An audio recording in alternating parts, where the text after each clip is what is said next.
Hartlike goeiemôre aan elkeen hier vanoggend.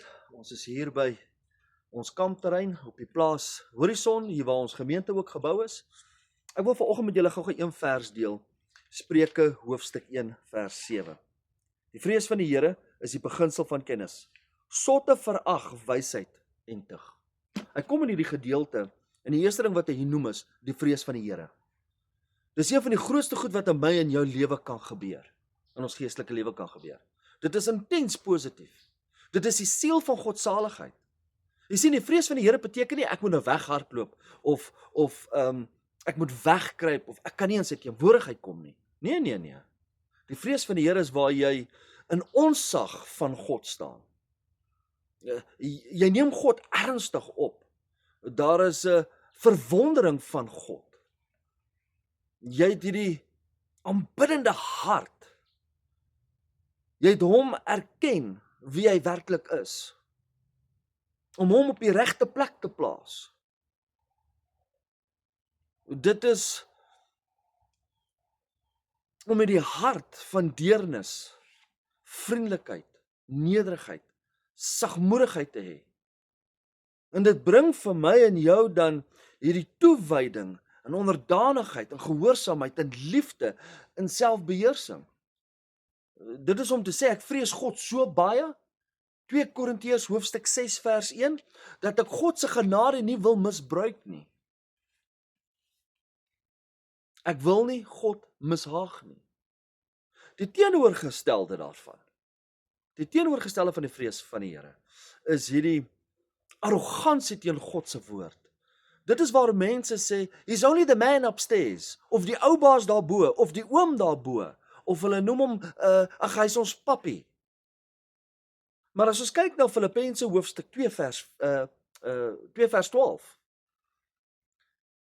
sê Paulus, werk jou geestelike lewe uit met vrees en bewering. Jy moet jou geestelike wandel ernstig opneem. Wat vir Job? Wat het Job bo die res van die volk gesit? 3 goed. Eerste ene was vlekkeloos.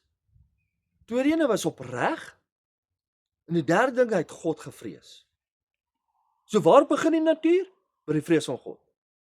Dan sien ons ook in vers 7, hy praat van hierdie kennis van hierdie geestelike waarheid. Dit verwys na waar Jesus Christus onder ons kom woon het. Hy was geslaan, hy was gekruisig. Hy het gesterf aan die kruis en die derde dag het hy opgestaan. En hy het opgevaar in die hemel en hy sit aan die regterhand van God die Vader. Daar sal hierdie kennis wees dat die woord van God die waarheid is. Jy sien, ware kennis is nie 'n mens se opinie of die wêreld se opinie nie. Salomo kom en hy sê, vrees van die Here is die begin van alle kennis van God. So met ander woorde, as daar geen vrees in jou lewe is nie, is daar geen ware kennis in jou lewe nie. Dis waar alles begin. Dit is die eerste stap van nederigheid. Spreuke 23:17. Daar is geen redding sonder die vrees van die Here nie. Selfs die man wat langs Jesus aan die kruis gehang het gesê, vrees jy nie God nie? Lukas 23:40.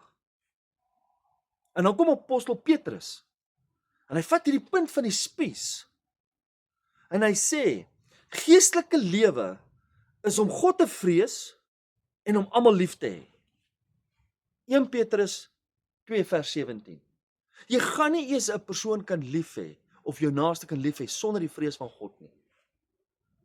As jy God nie vrees nie, maak jy dan jou lewe oop vir al hierdie boosheid, hierdie sonde. Of jy vrees God, of jy verag wysheid. Of jy is gered, of jy is nie gered nie. Of jy haat sonde, of jy het sonde lief. Jy sien, want die vrees van God is hierdie fontein van lewe. Maar as jy hom nie vrees nie, is dit die dood, sê Salomo in Spreuke 14 vers 27. Hoe draai ek dan nou weg van hierdie sondige begeertes? Hoe draai ek weg van hierdie boosheid? Hoe draai ek weg van hierdie versoeking? Wel, deur God te vrees. En ek sluit af met hierdie woorde. Die grootste geestelike bewys van die vrees van God is gehoorsaamheid aan God. Ek herhaal dit. Die grootste sigbare bewys in my en jou lewe van die vrees van God is ek en jy kom met hierdie gehoorsaamheid aan God. Kom ons bid saam.